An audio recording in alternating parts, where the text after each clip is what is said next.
우리 좌우에 계신 분들과 인사하겠습니다. 잘 오셨습니다. 사랑합니다. 축복합니다. 또 선포하겠습니다. 예수님이 부활하셨습니다. 살아계셔서 당신과 함께하고 계십니다. 할렐루야. 근대 소설의 특징인 심리분석 기법을 발전시킨 빅토리아 여왕 시대의 여성 소설가 조지 엘리어트라는 사람이 있습니다. 이 조지 엘리어트가 우리 인간은 알게 모르게 5가지 감옥에 갇혀 산다고 했습니다. 그가 말한 첫 번째 감옥은 이기적인 자기 사랑의 감옥입니다. 우리가 남편을, 아내를, 자녀를 사랑한다고 하지만 그 깊숙한 내면을 들어보면 그 동기가 사실은 이타적인 것이 아니라 자기를 위한 것이라는 거예요. 남편과 자식의 뒷바라지를 열심히 하는 이유가 무엇이냐? 남편이 잘 되고 자식이 잘 되어야 내 마음이 편안하니까. 이런 이기적인 동기에서 이 사랑이 시작된다라는 것입니다. 여러분, 인간은요 철저히 자기중심적입니다. 왜 그런 것입니까? 선한 본성이 죄에 물들었기 때문인 것이에요. 그렇기에 인간은 자기 사랑의 이 감옥에 갇혀서 이기적인 삶을 살아가게 된다는 것입니다. 두 번째 감옥은 근심의 감옥입니다. 여러분, 우리는 근심하지 않기를 원합니다. 평안하기를 원해요. 그런데 어떤지 아십니까? 근심거리가 없으면 근심거리가 없다고 근심을 해요. 너무 평안해요. 평안을 원해서 너무 평안하면 너무 평안해서 불안하다 그럽니다. 여러분, 이건 뭘 말하는 것입니까? 우리는 평안을 누릴 수가 없는 거예요. 평안을 갈망하지만 평안을 누릴 수 없는 것이 바로 우리 인간이라는 것이죠. 잠언 17장 22절에서 솔로몬은 이렇게 이야기했습니다. 마음의 즐거움은 양약이라도 심령의 근심은 뼈를 마르게 하느니라. 여러분, 그렇습니다. 근심은 백해무익해요. 그럼에도 우리는 근심의 감옥에 갇혀서 여러분 옴짝달싹하지 못하고 있는 것입니다. 세 번째 감옥은 과거를 생각하는 향수의 감옥이에요. 나이 들으신 어르신들 이런 이야기 하시죠? 옛날이 좋았다. 여러분, 그런데요, 애들도 옛날이 좋았다 그럽니다. 그럼 사실 생각해보면 환경적으로 보자면 옛날보다 지금이 훨씬 좋아요. 제가 처음에 사역 시작할 때는요, 그 당시에 어르신들이 이렇게 이야기하시는 거예요. 보리 꽂기 때 힘들고 어려운 이야기 쭉 하세요. 그랬는데 옛날이 좋다는 거예요. 여러분, 왜 옛날이 좋다고 그러는 것입니까? 오늘을 살아가는 내 인생이 내 마음대로 되지 않기 때문인 것이죠.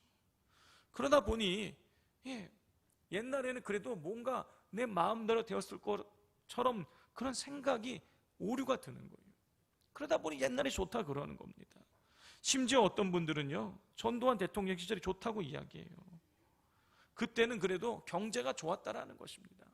뭘 말하는 것이죠? 지금 내 경제 사정이 좋지 않다라는 것이죠.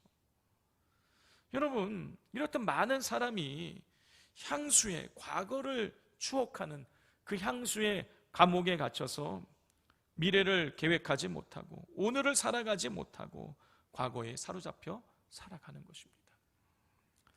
네 번째 감옥은 남의 것만 좋게 보는 선망의 감옥이에요. 여러분, 옛말에 남의 떡이 커 보인다 이런 말이 있잖아요.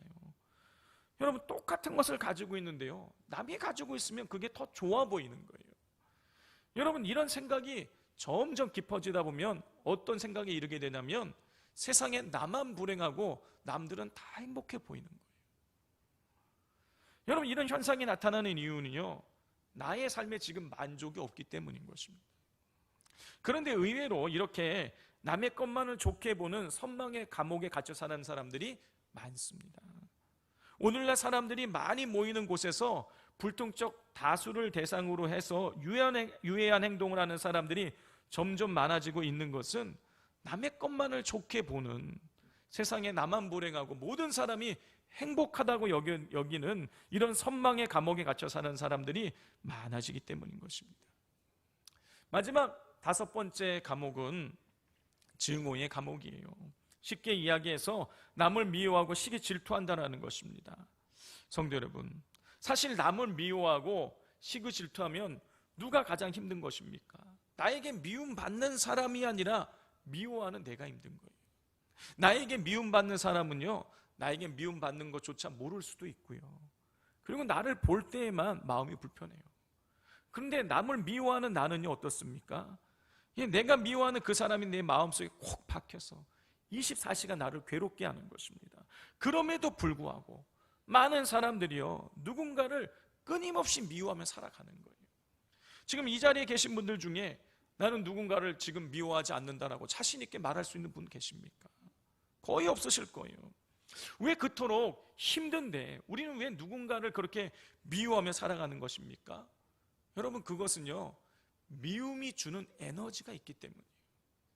선뜻 이해가 되지 않으시겠지만 여러분, 누군가를 미워할 때에 그 미움이 우리의 에너지를 고갈시키기도 하지만 여러분, 반대로요, 미워하면서 얻어지는 에너지가 있는 거예요.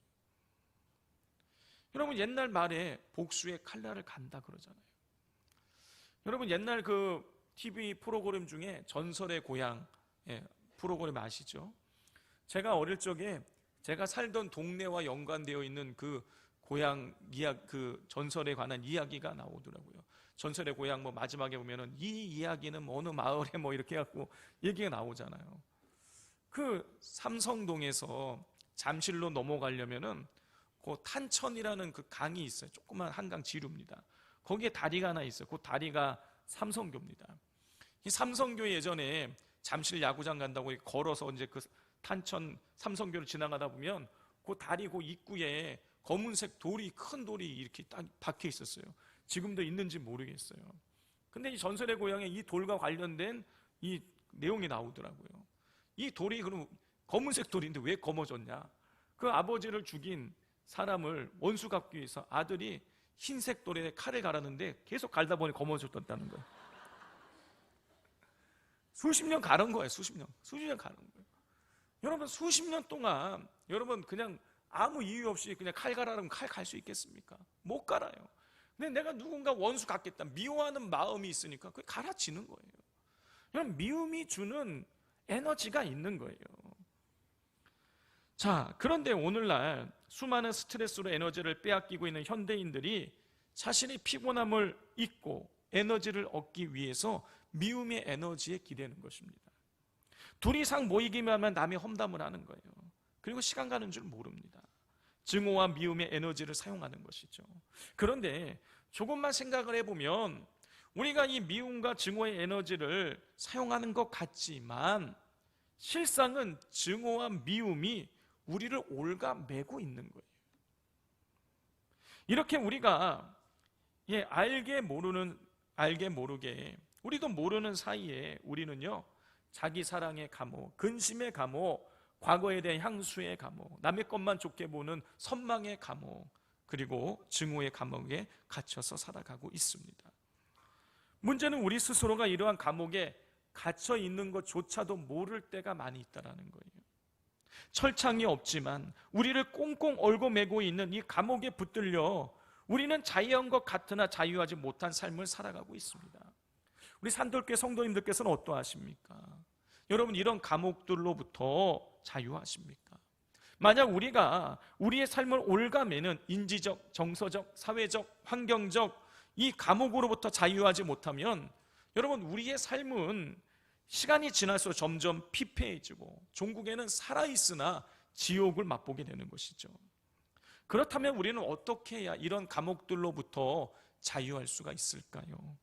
오늘 본문에서 예수님께서 이런 감옥들로부터 자유하게 될 수 있는 법을 우리에게 가르쳐 주고 계십니다.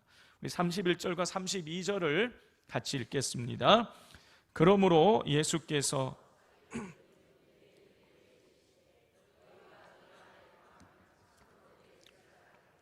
진리를 알지니 진리가 너희를 자유롭게 하리라. 예수님께서는 예수님께서 유대인들에게 하신 말씀이에요. 그런데 지금 이 예수님 말씀을 듣고 있는 유대인들은 어떤 사람들이냐면 예수님이 하나님의 아들이라고 믿게 된 유대인들인 거예요. 그들을 대상으로 예수님께서 두 가지 말씀을 오늘 본문에 하고 계시는 거예요. 첫 번째, 예수님 말씀 안에 거하면 예수님의 참된 제자가 된다라는 것입니다. 자, 예수님이 말씀하세요. 너희가 내 말에 거하면, 내 말에 거한다, 거하면으로 번역된 메이네타라는 이 단어는요, 메노라는 이 단어에서 왔는데요, 이 메노의 부정과거 과정법이에요. 부정과거 과정법, 영어에도 없는 문법이에요. 근데 이 부정과거 과정법은 언제 쓰는 거냐면 반복되는 동작이 아니라 일회적으로 완성이 되는 그 동작을 나타낼 때 쓰이는 단어예요. 그 문법이에요. 자, 그러면 너희가 내 말에 거하면 내 제자가 된다. 이 말은 그 무슨냐면은 예수님 말씀 안에 진실되게 거하는 그 시점부터 예수님의 참된 제자가 된다. 그런 뜻인 거예요. 그렇다면 예수님 말씀 안에 거한다라는 것은 어떤 의미가 있는 것일까요? 이 헬라어의 단어의 그 어휘를, 문맥을 잘 살려서, 맥락을 살려서 해석을 해보자면 예수님 말씀 안에 머물러 있으면, 예수님 말씀 안에 남아 있으면 예수님의 제자가 된다는 거예요. 예수님 말씀 안에 거한다는 것은 예수님 말씀이 내 마음 안에 남아서 나의 삶의 기준이 되는 것을 의미하는 것입니다. 쉽게 이야기해서 나의 생각과 세상의 논리로 살아가는 것이 아니라 하나님의 논리로, 예수님의 논리를 따라 살아가는 것, 그게 예수님 말씀 안에 거하는 것이라는 거예요. 우리는 예수님 말씀 안에 머물면, 여러분, 그리고 주님의 논리를 따를 때 여러분, 예수님의 참된 제자가 될 수가 있습니다. 성도 여러분, 우리가 신앙생활을 할 때에 잊지 말아야 될, 기억해야 될 것이 몇 가지가 있는데, 여러분, 그 중에 한 가지가 뭐냐면 은혜 받은 것에만 머물면 안 된다라는 거예요. 여러분, 은혜 받아야 되죠. 우리가 찬양을 통해서, 말씀을 통해서, 기도를 통해서, 예배를 통해서 여러분 은혜 받습니다. 은혜 받았다고 고백을 해요. 그런데 그 은혜를 받았다고 하는데 여러분, 우리의 신앙의 성장과 성숙이 일어나지를 않는 거예요. 참된 제자가 되지 못하는 것입니다. 여러분, 왜 그런 것입니까? 예배와 말씀을 통해서 깨닫고 도전받은 것이 감정적 차원, 인지적 차원에 머물기 때문인 거예요. 그렇다면 어떻게 해야 우리의 신앙이 성장하고 성숙하여 예수 그리스도의 참된 제자로 성숙해 갈 수가 있는 것일까요? 우리가 예수 그리스도의 참된 제자로 성장해 가기 위해서는 받은 은혜가 감정적, 인지적 차원에서 우리의 삶으로 내재화가 되어야 되는 거예요. 비유하자면 이렇습니다. 우리가 말씀을 듣고 찬양과 기도와 예배를 통해서 깨닫고 은혜 받은 것은요, 우리가 아주 맛있는 과일을 먹은 것에 비유할 수가 있어요. 여러분, 맛있는 과일을 딱 먹고, 와, 세상에 이렇게 맛있는 과일이 있어, 너무 상큼한데 너무 달아, 세상에 이런 맛은 처음이야, 이렇게 경험하는 거는요, 이렇게 느끼는 것은요, 말씀을 듣고 깨닫고 은혜 받는 거예요. 그리고 이 과일을 나만 먹어서는 안 되겠다, 이 맛있는 거를 나만 먹으면 되겠어, 우리 가족들에게다가 가서 같이 사서 나눠 먹어야겠다, 이렇게 생각하는, 이거 결단하는 거예요. 자, 그러면 내재화는 뭐냐? 내재화는요, 내가 결단한 대로 과일을 사가서 가족들에게 먹이는 것입니다. 즉, 내재화는요, 은혜 받은 대로, 깨달은 대로, 결단한 대로 살아가는 것, 내가 은혜 받은 것을 삶으로 실천하며 살아가는 것, 여러분, 이게 내재화인 거예요. 그런데 많은 경우 말씀을 듣고 깨닫고 은혜 받고 결단까지 하지만 여러분, 그냥 거기까지인 거예요. 그 말씀대로 살아가지를 못하는 것입니다. 그렇기에 그렇게 수없이 수십 년 신앙생활하면서 은혜 받았다고 하는 순간들이 많은데 우리의 삶에 변화가 나타나지 않고 그리스도의 참된 제자가 되지 못하는 것이죠. 우리가 참된 그리스도의 제자가 되기 위해서는요, 말씀이 내재화되어야 돼요. 말씀 안에 거해야 되는 것입니다. 말씀이 우리의 삶의 기준이 되고 그 기준대로 말씀을 실천하며 살아가야 되는 거예요. 그렇게 예수님 말씀 안에 거하며 살아갈 때 우리는 그리스도의 참된 제자가 될 수가 있는 것입니다. 오늘 본문에서 두 번째로 예수님께서 하신 말씀은 진리를 알라라는 거예요. 우리 32절을 다시 한번 읽어보겠습니다. 시작. 예수님께서는요, 진리를 알아라. 그러면 진리를 알게 되면 너희가 자유롭게 될 것이다 라고 지금 예수님을 믿게 된 유대인들에게 말씀하셨어요. 그런데 그 이야기를 듣고 이 유대인들이 이렇게 반발합니다. 33절 같이 읽겠습니다. 그들이 대답하되 우리가 아브라함의 자손이라 남의 종이 된 적이 없거늘 어찌하여 우리가 자유롭게 되리라 하느냐. 실제적으로 예수님을 따르던 유대인들은요, 자신들이 아브라함의 자손으로서 하나님께서 주신 진리인 율법을 간직한 백성이라고 스스로 자부하고 있었어요. 그들은 진리를 자기가 알고 있을 뿐만이 아니라 자유를 누리고 있었다고 자부하고 있었어요. 그런데 예수님께서 진리를 알지니 진리가 너희를 자유롭게 하리라고 말씀하고 있는 거예요. 예수님께서는요, 지금 말씀을 듣고 있는 유대인들이 혈육적으로 하나님으로부터 택함 받은 아브라함의 자손이고 율법을 부여받아서 그 율법의 내용을 알고 있다는 것을 알고 계셨어요. 그럼에도 불구하고 예수님께서는 말씀하시는 거예요. 진리를 알지니 진리가 너희를 자유롭게 하리라. 무슨 얘기예요? 너희를 지금 자유하지 못하다, 그 얘기인 거예요.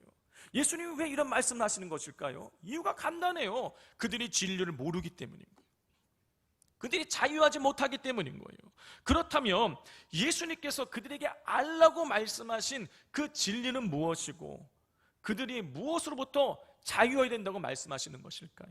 성도 여러분, 예수님께서 말씀하신 진리가 무엇입니까? 그 진리는요, 예수 그리스도 그 자체인 거예요. 예수님은요, 요한복음 14장 6절에서 이런 말씀을 하셨습니다.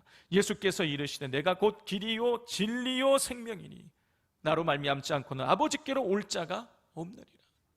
예수님은 당신 스스로를 진리라고 말씀하셨어요. 그리고 진리 안에 진리를 알 때에 진리인 나로 말미암지 않고는 아버지께로 올 자가 없다, 구원받을 자가 없다고 말씀하시는 거예요. 자, 그러니까 예수님은요, 진리를 너희가 진짜 자유하기 위해서는 진리를 알아야 된다는 거예요. 그러면 예수님은 예수님 말씀하시는 그 자유, 예수님을 알게 될 때, 진리이신 예수님을 알게 될 때에 그 얻게 되는 자유는 어떤 자유인 것일까요? 진리이신 예수님께서 주시는 자유란 죄로부터의 자유인 것입니다.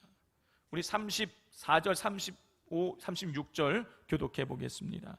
예수께서 대답하시되 진실로 진실로 너희에게 이르노니 죄를 범하는 자마다 죄의 종이라.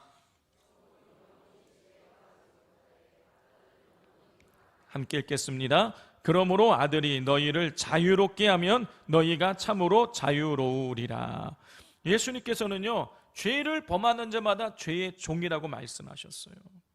그러시면서 아들이 예수 그리스도가 자유롭게 하면 너희가 참으로 자유하게 될 것이라고 말씀하고 계세요. 여러분, 유대인들은요, 진리가 너희를 자유롭게 하라는 예수님 말씀을 듣고 우리는 종이 아닌데 우리가 자유하게 될 필요가 뭐가 있냐라고 지금 따져 반발하고 있는데 예수님은 그거 아니라는 거예요. 너희가 자유하지 못하다라는 거예요. 여러분, 너희는 지금 죄에 사로잡혀 있다라는 거예요. 죄의 종로로 타고 있다라는 거예요. 죄로부터 자유하지 못하다고 예수님 말씀하고 계시는 거예요. 여러분, 유대인들은 자기들이 진리인 율법을 알고 있기 때문에 자기들이 자유하다고 생각을 했는데 예수님 그거 아니라는 거예요.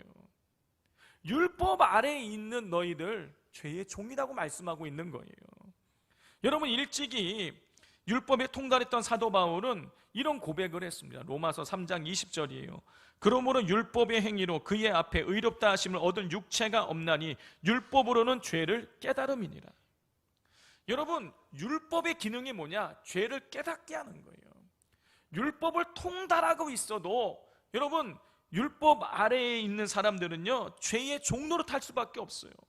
율법의 거울에 자기의 삶을 비추어 보면서 여러분, 사람들은요, 죄를 깨닫게 되고, 죄를 깨닫게 되면 그 죄 가운데에 짓눌려서 괴로울 수밖에 없는 거예요. 2015년 5월 10일에 대구 고등법원에서 채무자를 살해한 42살의 우모 씨에게 12년형을 선고한 일이 있었습니다. 이 사람이 저지른 사건의 전모는 이래요. 이 살해자 우 씨는 2004년에 지인으로부터 당시 33살이던 주부 이모 씨에게 700만 원 돈을 받으러 갔다가 말다툼 끝에 그 이모 씨를 흉기로 찔러 죽이고 도주했습니다. 그런데 어떠한 범행 증거도 나오지 않아서 이 사건이 10년이 넘게 미제 사건으로 남아 있었던 것이에요. 살해자가 누구인지 흔적조차 알 수가 없는 상황인 거예요. 가만히 있으면 이 사람은요, 그냥 아무도 모르기 때문에 그냥 살 수 있는 거예요. 그런데 이 살해 사건을 저질렀던, 아무도 자기가 죽였다는 사실을 모르고 있는 이 우모 씨가 스스로 2015년 5월 5일 날 경찰서를 찾아가서 자수를 하게 된 거예요. 우 씨는요, 도피 생활 11년 동안 죄책감에 시달려 밥도 못 먹고 불면증을 알아왔고 마음이 괴로워서 더 이상 견딜 수가 없어서 스스로 찾아와서 자수를 했다고 말했습니다. 성도들은 바로 이것입니다. 자신이 죄인인 줄 알면서도 죄의 문제를 해결하지 못하면 죄책감으로 인해서 잠시도 평안할 수가 없어요. 그런데 율법은요, 죄를 깨닫게 할 뿐이지 죄의 문제를 해결해 주지 못하는 것입니다. 따라서 율법 안에 있는 사람들은요, 죄책의 감옥에 갇혀서 죄의 종로로 타게 되는 거예요. 문제는 우리의 힘으로 이 죄의 문제를 해결할 수 없다는 데 있습니다. 그런데 이 죄의 문제를 우리 주님께서 우리의 죄값을 십자가에서 대신 짊어지시고 치루어 주심으로 이 죄의 문제가 해결된 거예요. 로마서 3장 23절 24절입니다. 모든 사람이 죄를 범하였음에 하나님의 영광에 이르지 못하더니 그리스도 예수 안에 있는 속량으로 말미암아 하나님의 은혜로 값없이 의롭다 하심을 얻은 자 되었느니라. 예수님께서는요, 우리를 죄로부터 자유케 해주셨어요. 우리의 죄값을 대신 속량해 주셨어요. 대신 치루어 주셨어요. 우리가 죄짓고 죽어야 되는데 예수님께서 대신 십자가에 달려 죽으심으로 여러분, 우리의 모든 죄가 다 사함받게 되었습니다. 이 진리이신 예수님을 우리가 알게 되면은요, 예수님을 믿게 되면은요, 우리는 죄로부터 자유하게 되는 거예요. 또 우리 예수님은요, 우리를 인생의 염려와 근심으로부터 자유케 하십니다. 마태복음 11장 28절 잘 아는 말씀이죠. 수고하고 무거운 짐진 자들아 다 내게로 오라 내가 너희를 쉬게 하리라. 성도 여러분, 예수님은요, 이 땅을 살아가는 사람들을 야, 이 죄인들아, 중생들이 부르지 않으셨어요. 뭐라고 부르셨냐면 수고하고 무거운 짐진 자들아. 예수님은요, 이 땅에 있는 사람들이요, 다 무거운 인생에 무거운 짐을 지고 수고하며 짓눌리며 살아가고 있다는 것을 예수님 알고 계셨던 거예요. 그래서 예수님 초청하십니다. 수고하고 무거운 짐진 자들아 다 내게로 오라 내가 너희를 쉬게 하겠다. 예수님께 오면 인생의 그 무거운 짐들, 염려와 근심, 고통이 사라지게 된다는 거예요. 어느 교회에서 구역 예배를 드리게 되었습니다.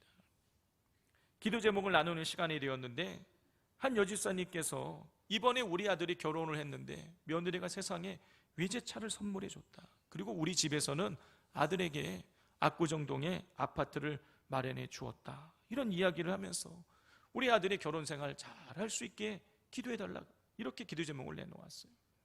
그걸 듣고 있던 옆에 있는 집사님이 이번에 우리 남편이 대기업에 이사로 승진을 하게 되었다. 임원이 되었다. 자, 맡겨진 업무 잘 감당할 수 있게 해달라고 기도 제목을 내놓았습니다. 또 다른 집사님이 기도 제목을 내놓는 거예요. 우리 아들이 미국의 대통령을 여름에 배출한 미국의 유명 사립고등학교에 이번에 유학을 가게 되는데 가서 학교 생활 잘 할 수 있게 기도해달라고 이렇게 기도 제목을 내놓았어요.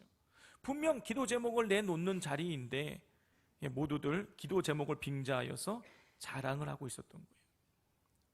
그런데 이 구역에 성령께서 임하시고 다 은혜 받게 되었어요. 그리고 다시 기도 제목을 나누게 되는데 기도 제목이 다 바뀌어 있는 거예요. 처음에 며느리부터 외제차를 선물 받았다고 하는 집사님은 사실 우리 아들이 벌써 2번 이혼하고 3번째 결혼하게 되는데 제발 이번에는 싸우지 않고 잘 살게 해달라고 기도 제목을 내놓았어요. 2번째 집사님은 남편이 그렇지 않아도 바쁘다고 집에 잘 들어오지도 않고 바람 피우는데 이번에 입원이 되면 더 바빠지고 집을 덜 들어오지 않을 텐데 가정을 잘 지킬 수 해달라고 기도 제목을 내놓았습니다.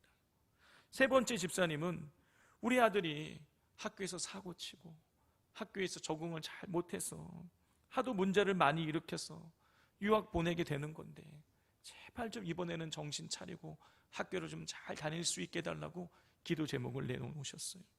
성도 여러분, 속 깊이 들어가 보면 멀쩡한 가정이 없습니다.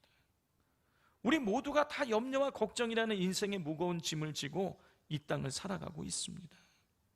그런데 우리 주님께서 말씀하시는 거예요.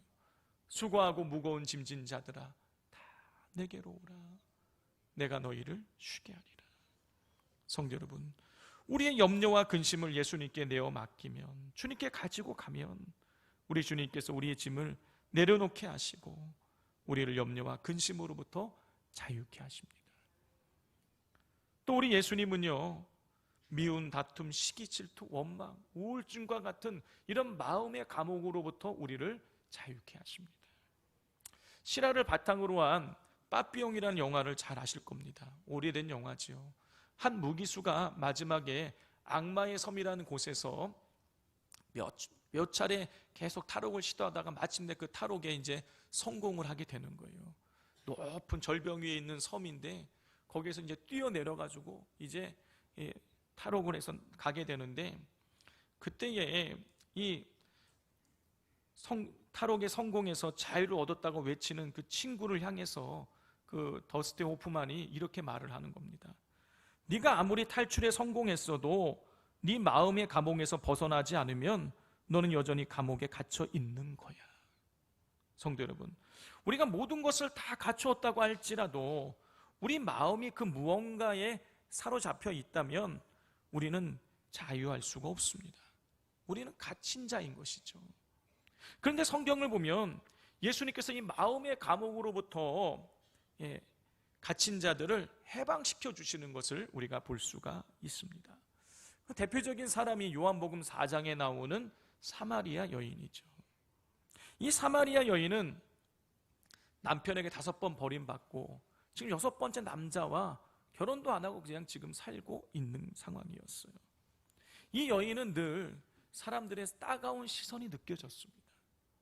누군가를 만나서가 아니라 자기를 보고 누군가 자꾸 수근수근 거리는 것만 같고 그 마음속에 늘 눌림이 있는 거예요. 그래서 사람들이 시선을 피해서 난 12시 햇빛이 쨍쨍 내리쬐는 40도 50도 올라가는 그 대낮에 혼자서 우물을 기르러 간 것입니다. 근데 그때 예수님께서 이 여인을 만나시죠. 예수님께서는 이 여인이 5번 남편과 이혼하고 6번째 지금 다른 남자와 살고 있다는 걸 다 알고 계셨어요. 근데 예수님이 이 여인을 정죄하거나 나무라지 않으셨습니다. 이 여인을 있는 그대로 받아주시고 복음을 전해 주셨어요. 그러자 사람들의 따가운 시선을 피하여 햇빛이 쨍쨍 내리쬐는 정오에 물을 기르러 오던 이 여인이 물동이를 버려두고 동네로 들어가서 사람들에게 예수님을 전하게 되는 것입니다. 예수님을 만난 이 사마리아 여인이 자신을 짓누르고 억누르던 사회적 편견과 자기 비하라는 마음의 감옥으로부터 자유하게 된 것이에요. 이처럼 예수님은요, 우리를 마음의 감옥으로부터 자유케 하십니다. 성도 여러분, 그러므로 진정한 그리스도인이라면 첫째로 우리에게 죄에 대한 자유함이 있어야 됩니다. 두 번째로 염려와 근심으로부터의 자유함이 있어야 돼요. 세 번째로 미움, 다툼, 시기, 질투, 원망, 우울증과 같은 마음의 감옥으로부터 자유함이 있어야 됩니다. 그런데 이 자유함은 예수 그리스도의 말씀에 거함으로, 그리고 진리 되신 예수님을 만남으로 얻을 수가 있는 것입니다. 바라기는 이곳에 계신 우리 산들교회 성도님들 모두 예수님 말씀에 거하시고 말씀을 통해서 예수님을 깊이 만나심으로 그리스도 예수 안에 주어지는 자유함과 기쁨을 누리게 되시기를 주님의 이름으로 축복을 드립니다. 기도하겠습니다. 너희가 내 말에 거하면 참으로 내 제자가 되고 진리를 알지니 진리가 너희를 자유롭게 하리라. 하나님 아버지, 우리가 온전히 진리 되신 예수님을 알게 하시고 예수님을 깊이 만나게 하시고 말씀 안에 거하게 하여 주셔서 주님 주시는 그 자유함을, 그 기쁨을 누리며 살아가게 하여 주시옵소서. 예수님의 이름으로 기도드립니다. 아멘.